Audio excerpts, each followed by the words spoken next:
ఈ మధ్య మీకు అందరికీ తెలుసు ఎంపీపీ ఎలక్షన్లు జరిగినాయి. రామగిరి ఎంపీపీ ఎలక్షన్ కూడా జరగాల్సింది కోరం లేక వాయిదా పడింది. మరి రామగిరి ఎంపీపీ ఎలక్షన్ అనౌన్స్ అయినప్పటి నుంచి కూడా రామగిరి మండలంలో ఒక ఎమర్జెన్సీ వాతావరణాన్ని పోలీస్ డిపార్ట్మెంట్ వాళ్ళు క్రియేట్ చేసి వైసీపీ వాళ్ళు ఎవరు కూడా మండల ఎంపీపీ ఎన్నికల కార్యక్రమంలో పాల్గొనకూడదనేసి, తోపుదుర్తి ప్రకాష్ రెడ్డి రామగిరి మండలంలోకి రాకూడదనేసి ఒక యుద్ధ వాతావరణాన్ని సృష్టించి ఈ వాతావరణంలో మా ఓటు హక్కును మేము వినియోగించుకోలేమనేసి ఆ ఎంపీటీసీలో హైకోర్టును ఆశ్రయించి ప్రొటెక్షన్ పొందడం జరిగింది.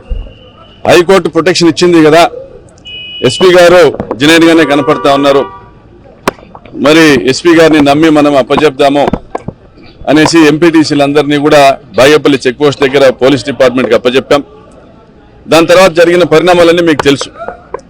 మరి ఏ విధంగా ప్రజాస్వామ్యం అపహాస్యం పాలైందో పోలీస్ డిపార్ట్మెంటు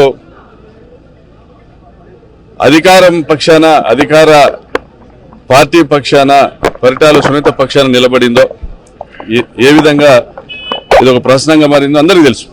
మరి ఈ సందర్భంగా ఎంపీటీసీలతో పాటు క్యాంపుకు పోయినటువంటి జయచంద్రారెడ్డి, పాపిరెడ్డిపల్లి నాయకుడు జయచంద్రారెడ్డి ఇంటి మీద పలుమార్లు దాడి జరిగితే పోలీసులు వెళ్లారు. మా కంప్లైంట్ మీద నామమాత్రపు చర్యలు తీసుకున్నారు. మరి ఆ రోజే గట్టి కట్టడి చర్యలు తీసుకొని ఉంటే ఎవరైతే దాడులు చేశారో ఈరోజు హత్య కేసుల నిందితులు, ఆ రోజు జయచంద్రారెడ్డి ఇంటి మీద రాళ్లతో దాడులు చేసిన రోజే వాళ్ళని కన్ఫైన్ చేసింటే, అరెస్ట్ చేసింటే, చర్యలు తీసుకుంటే ఈ హత్య జరిగేది కాదు. 2 రోజుల పాటు వరుసగా దాడులు జరిగాయి. 3వ రోజు ఈరోజు జయచంద్రారెడ్డికి అండగా నిలబడినందుకు కురుబ మజ్జిగ లింగమయ్యని హత్య చేయడం మనం చూస్తున్నాం. అంటే ప్రజాస్వామ్యంలో ఎవరు కూడా ప్రతిపక్షం అనేది లేకోకుండా ప్రతిపక్షం గొంతు నొక్కి ప్రశ్నించేవాడిని అంతమొందించి మేము రాజులము, రారాజులము, ఈ ప్రాంతానికి ఇది ఇక్కడ మా రాజ్యాంగం నడవాలనేటువంటి భావనను ఎవరు కూడా ప్రజాస్వామ్యంలో ఒప్పుకోరు. కానీ పరిటాల వారి రాజ్యాంగం అలా ఇంకా జరుగుతూ ఉంది. ఈ హత్యకు పాల్పడింది స్వయంగా పరిటాల సునీత తమ్ముడు రమేష్,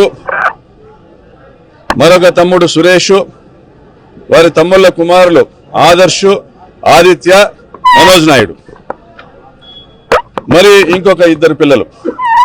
మరి స్వయంగా పరిటాల సునీత రక్త సంబంధికులు ఈ హత్యకు పాల్పడితే చట్టం చేసేటువంటి ఒక శాసనసభ్యురాలుగా ఆమె ఈ హత్యలు ప్రోత్సహిస్తే మరి చంద్రబాబు నాయుడు గారు ఏం మెసేజ్ ఇవ్వదలుచుకున్నారు రాష్ట్రానికి?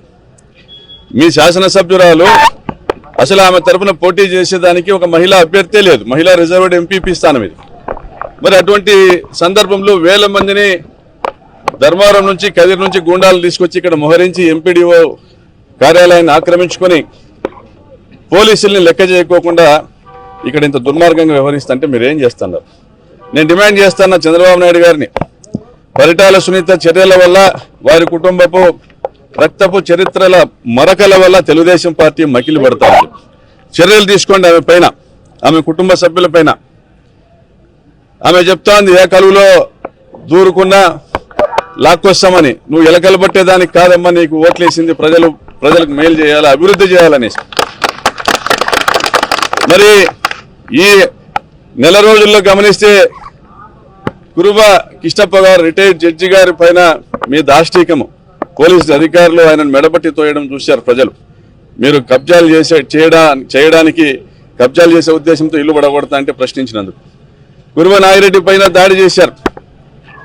ఎన్నికలలో భాగమైనటువంటి అనెక్సర్ 1, అనెక్సర్ 2 సబ్మిట్ చేయడానికి వెళ్తే ఒక అడ్వకేట్గా. అదేవిధంగా కురుబ బాలన్న మీద దాడి చేశారు మీ బంధువులు సిద్ధరాంపురంలో. ఈ ప్రతి ఒక్క దాడిలో మీ బంధువుల హస్తం ఉంది. మరి ఈరోజు అదే కురుబ కులానికి సంబంధించినటువంటి నాయకుడు లింగన్నను హత్య చేశారు, మళ్ళీ మీ బంధువులే. నిన్న ఉషశ్రీ చరణ్ గారు, ఆమె పైన కూడా కేసు నమోదు చేశారు. ఎందుకు ప్రశ్నించాం? మేమేం చేస్తాం? మేము చేసిన తప్పేంది? పోలీసులు మేము దుర్భాషలాడామా? తెలుగుదేశం పార్టీ గూండాలు వచ్చేసి హైకోర్టు రక్షణలో ఉన్నటువంటి ఎంపీటీసీలను ఎత్తుకెళ్తా ఉంటే వాళ్ళని దుర్భాషలాడాం. మరి వక్రీకరిస్తూ పోలీస్ డిపార్ట్మెంట్ మీద మేము దుర్భాషలాడామని అక్రమంగా మా మీద కేసులు పెడతా ఉన్నారు. మీరు న్యాయం చేస్తారని నమ్మి పోలీస్ డిపార్ట్మెంట్ నమ్మి ఎస్పీ గారికి మెసేజ్ పెట్టానమ్మా మేము పూర్తిగా మిమ్మల్ని నమ్ముతాం, మీ మీద ఆధారపడి వస్తానమ్మనేసి. మరి ఆ నమ్మకంతో వచ్చినందుకు ఏం చేసింది పోలీస్ డిపార్ట్మెంట్? ఆ నమ్మకం నిలబెట్టుకుందా? కోర్టు ఆదేశాలు ఉన్నాయి, కోర్టు రక్షణ కల్పించింది పోలీస్ డిపార్ట్మెంట్ ద్వారా అనేసి నమ్మి వస్తే మీరు మీ అధికారులు చేసింది ఏంది? మీ అధికారులు ఆ జీపుల్లో ఏ జీపుల్లో అయితే మా ఎంపీటీసీలని పంపమని మీరు అడిగారో అదే జీపుల్లో పోలీస్ జీపుల్లోనే పంపితే మీ అధికారులు ఆ జీపుల్లోకి ఎక్కి పరిటాల సునీతతో వీడియో కాల్స్ మాట్లాడించి బెదిరింపజేసింది వాస్తవం కాదా? మీ కాకి సొక్కాల మీద, కాకి టోపీ మీద మీరు ప్రమాణం చేసి చెప్పండి. మీ టోపీకున్న 3 సింహాల మీద ప్రమాణం చేసి చెప్పండి. ఇది న్యాయమని అడుగుతా ఉన్నా. ఇది ప్రశ్నించినందుకు మా మీద కేసులు, మరి మా వైపు నిలబడినందుకు ఈరోజు లింగమయ్యను హత్య చేశారు. ఎన్ని హత్యలు చేస్తారు ఇంకా? మీ భర్త వల్ల ఈ జిల్లాకు చెడ్డ పేరు వచ్చింది, ఈ జిల్లాకు ఫ్యాక్షన్ జిల్లా అనేసి. మారండి, ఇప్పుడైనా మారండి. ఇంకా ఎన్ని సమిధలు కావాలి, ఎన్ని సమిధలు కావాలని ప్రశ్నిస్తున్నా. చంద్రబాబు నాయుడు గారు ఇదేనా తెలుగుదేశం పార్టీ ఎజెండా? పవన్ కళ్యాణ్ గారు ఎందుకైనా మీకు ఓట్లు వేశారు? నేను ఒకటే చెప్తా ఉన్నా, ప్రేమతో దగ్గర తీసుకోండి. ప్రజలకు మీరు ఇచ్చిన హామీలు నెరవేర్చుకోండి, అభివృద్ధి చేయండి. ఈ కాలువ లైనింగ్ ఆపండి, రైతులకు అన్యాయం చేయొద్దండి, మంచి పేరు తెచ్చుకోండి, మళ్ళీ ఓట్లు అడగండి, సంతోషిస్తాం. కానీ దయచేసి దుర్మార్గాలు ఆపండి. ఆపని పక్షంలో తప్పనిసరిగా చరిత్ర రిపీట్ అవుతుందని కూడా మీకు హెచ్చరిస్తూ సెలవు తీసుకుంటాను. రిపీట్ అవుతుందని మీరు అనుకోవచ్చు? చరిత్ర రిపీట్ అవుతుందని హెచ్చరిస్తా ఉన్నాను. మీరు ఏమన్నా అన్వయించుకోవచ్చు.